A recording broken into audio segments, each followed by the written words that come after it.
ওম নম ভগবতে বাসুদেবায় নম। রাধে রাধে। গীতার মূল্যায়নের আজকের ভিডিও। মন শান্ত হচ্ছে না? গীতার এই শ্লোকটি আপনার জীবন বদলে দেবে। শ্রীমদ্ ভগবদ্ গীতার 6ষ্ঠ অধ্যায়ে 3 নম্বর শ্লোক থেকে জানব। 3 নম্বর শ্লোক সংস্কৃতে বলা হয়েছে, আরুরুক্ষ মুনির যোগং কর্ম কারণ মুচ্যতে যোগারূঢ়স্য তশৈব সম কারণ মুচ্যতে।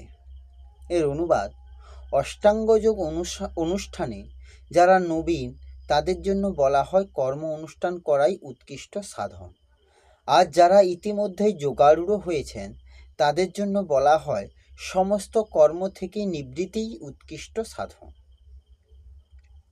এই শ্লোকের তাৎপর্য হল, ভগবানের সঙ্গে যুক্ত হওয়ার পন্থাকে বলা হয় যোগ। এই যোগকে একটি সিঁড়ির সঙ্গে তুলনা করা হয়, যার দ্বারা পারমার্থিক তত্ত্বজ্ঞানের সর্বোচ্চ স্তরে আরোহণ করা যায়। জীবনের সর্বনিম্ন স্তর থেকে এই সিঁড়ি শুরু এবং ক্রমান্বয়ে তা আধ্যাত্ম মার্গের চরমে আত্ম উপলব্ধি স্তরে উপনীত হয়। উচ্চতা বা উন্নতি লাভের ক্রম অনুসারে এই সিঁড়ির বিভিন্ন অংশের বিভিন্ন নাম আছে, কিন্তু সম্পূর্ণ সিঁড়িটিকে বলা হয় যোগ এবং সেটি 3টি ভাগে বিভক্ত: জ্ঞানযোগ, ধ্যানযোগ ও ভক্তিযোগ। এই সিঁড়ির প্রথম ধাপকে বলা হয় যোগারূঢ় স্তর এবং সর্বোচ্চ ধাপকে বলা হয় যোগারূঢ় স্তর। অষ্টাঙ্গ যোগের প্রাথমিক স্তরে নিয়ন্ত্রিত জীবনযাপনের মাধ্যমে আসন অভ্যাস করে শারীরিক কসরত সাপেক্ষে ধ্যান করার প্রচেষ্টাকে সকাম কর্ম বলে গণ্য করা হয়। এই সমস্ত ক্রিয়ার প্রভাবে ক্রমশ ইন্দ্রিয়গুলিকে নিয়ন্ত্রণ করার জন্য পূর্ণ মানসিক সামর্থ্য লাভ হয়।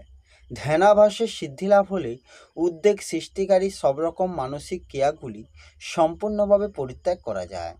কৃষ্ণ ভাবনাময় কৃষ্ণভক্ত শুরু থেকেই ধ্যানের স্তরে অবস্থিত, কারণ তিনি সর্বদাই শ্রীকৃষ্ণের স্মরণ করেন আর সর্বদাই ভগবানের সেবায় রত থাকার ফলে তিনি সব রকম জাগতিক কর্মগুলি ত্যাগ করেছেন বলে গণ্য করা হয়।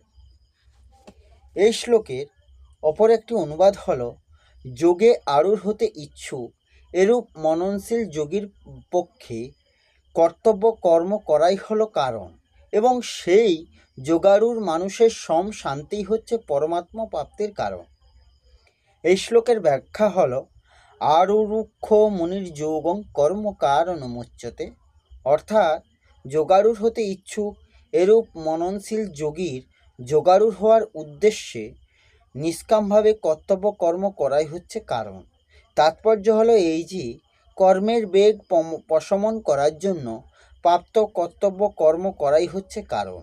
কারণ কোনো ব্যক্তির জন্মানো, লালিত হওয়া এবং জীবিত থাকা অন্যের সাহায্য ছাড়া সম্ভব নয়। তার শরীর, ইন্দ্রিয়াদি, মন, বুদ্ধি এবং অহংবোধ পর্যন্ত এমন কোনো জিনিস নেই যেটি প্রকৃতির দান নয়। তাই যতক্ষণ যে এই সকল প্রাকৃত পদার্থ জগতের সেবায় নিয়োগ না করে ততক্ষণ সে যোগারূঢ় হতে পারে না, অর্থাৎ স্থমত্বে স্থিত হতে পারে না।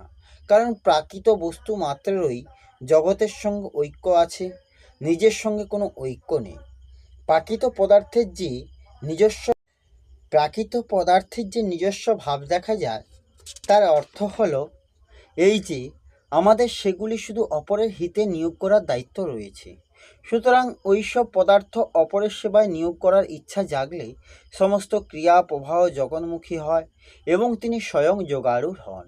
ভগবান অন্যত্র এই কথায় অম্ময় ব্যতিরেকে রীতিকে জানিয়েছেন যে, যজ্ঞার্থে অর্থাৎ অপরের হিতার্থে যারা কর্ম করেন তাদের সম্পূর্ণ কর্ম লয় হয়ে যায়, অর্থাৎ তা বন্ধনের কারণ হয় না, এবং যজ্ঞ ছাড়া অন্য কর্ম অর্থাৎ নিজের জন্য কর্ম করলে তা বন্ধনকারক হয়। কর্ম কেন যোগারূঢ় হওয়া কারণ হয়? কারণ ফল প্রাপ্তিতে আমাদের সমতা আছে কি নেই, আমাদের উপর এর কি প্রভাব পড়ে তা কখনোই বোঝা যাবে যখন আমরা কর্ম করব। সমতার পরিচয় কর্ম করাকালেই প্রকাশিত হয়। অর্থাৎ কর্ম করার সময় যদি আমাদের মধ্যে সমত্বের ভাব থাকে, অনুরাগ বা বিদ্বেষ না হয়, তাহলে ঠিক আছে, সেই কর্ম তখন যোগের কারণ হয়ে যায়। কিন্তু যদি আমাদের মধ্যে সমত্ব না থাকে, অনুরাগ বা বিদ্বেষ উৎপন্ন হয়, তাহলে জড়ত্বের সঙ্গে সম্পর্ক হওয়া সেই কর্ম যোগের কারণ হয় না। যোগারূঢ়স্য তসৈব সম কারণমুচ্যতে। অসতের সঙ্গে সম্পর্ক রাখলেই অশান্তি উৎপন্ন হয়।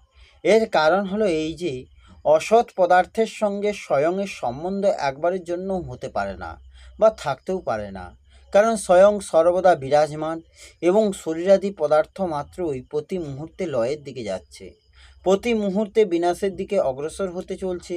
এরূপ অনিত্যের সঙ্গে স্বয়ং তার সম্পর্ক স্থাপন করতে চায়, এটিকে স্থায়ী রাখতে চায়, কিন্তু এই সম্পর্ক স্থায়ী হয় না, তাই সেটি হারবার ভয় এবং হারিয়ে যাওয়াতেই অশান্তি উৎপন্ন হয়। যখন শরীরাদি অনিত্য বস্তুগুলি জগতের সেবায় নিযুক্ত করে, তখন তার থেকে নিজ সম্পর্ক চিরকালের মতো ছেদ করা হয়। তখন অনিত্য বস্তু থেকে স্বাভাবিকভাবে শান্তি পাওয়া যায়, কিন্তু সাধক যদি সেই শান্তি থেকেই সুখ আহরণ করতে থাকেন, তাহলে তিনি তাতেই আটকে পড়েন। যদি তিনি ওই শান্তিতে অনুরাগ বা সুখবোধ না করেন, তবে ওই শান্তি পরমাত্ম তত্ত্ব প্রাপ্তির কারণ হয়। এই শ্লোকের পরিশিষ্ট ভাব হল, যোগারূঢ় হতে ইচ্ছুক যোগীর পক্ষে যোগারূঢ় হওয়ার জন্য নিষ্কামভাবে কর্ম করাই হলো কারণ, এবং তার থেকে প্রাপ্ত শান্তিই পরমাত্ম প্রাপ্তির কারণ। তাৎপর্য হলো যে পরমাত্ম প্রাপ্তিতে কর্ম কারণ নয়, সম্পর্ক ছেদ থেকে যে শান্তি লাভ হয় তাই হলো প্রকৃত কারণ। এই শান্তিই হলো সাধন, সিদ্ধি নয়। বিবেচনা সহকারে কর্ম করলেই কর্মের বেগ প্রশমিত হয়, কেননা এই বেগ প্রশমে শক্তির কর্মে নেই, তা আছে বিচার বিবেচনাতে। যার যোগারূঢ় হওয়ার আকাঙ্ক্ষা থাকে, সে সকল কর্মই বিবেচনা সহকারে থাকে। বিবেক বুদ্ধি তখনই বিকাশ লাভ করে যখন সাধক বা যোগী কামনা পূর্তিতে পরাধীনতা ও অপূর্তিতে অভাব অনুভব করে। পরাধীনতা এবং অভাব কেউ চায় না, কিন্তু কামনা করলেই এই দুটি দূর হয় না। যোগারূঢ় অবস্থাতেই সন্তুষ্ট হওয়া উচিত নয়, কেননা সন্তুষ্ট হলে যোগী ওই স্থানেই থেমে যাবেন।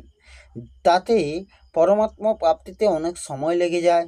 যেমন শিশুর প্রথমে খেলার উপর ঝোঁক থাকে, কিন্তু পরে সে যখন বড় হয় তখন তার ঝোঁক টাকার দিকে যায় এবং খেলার আগ্রহ আপনিই দূর হয়।